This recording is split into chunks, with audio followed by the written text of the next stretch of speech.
لا، ما ينفعش ان انت تمنع نشويات.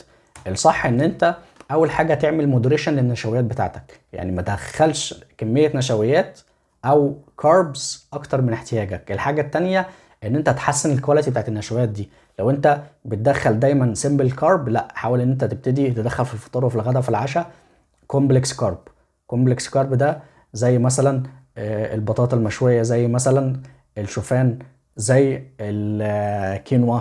عندك مثلا الفاكهه زي التفاح، زي الكمثرى مثلا، زي الجوافه فيها كميه فايبرز كويسه. فتدخل حاجات فيها فايبرز اكتر. الحاجات اللي فيها فايبرز اكتر دي جسمك هيمتصها في وقت اطول، وفي نفس الوقت مش هيخلي الانسولين عندك يطلع بسرعه.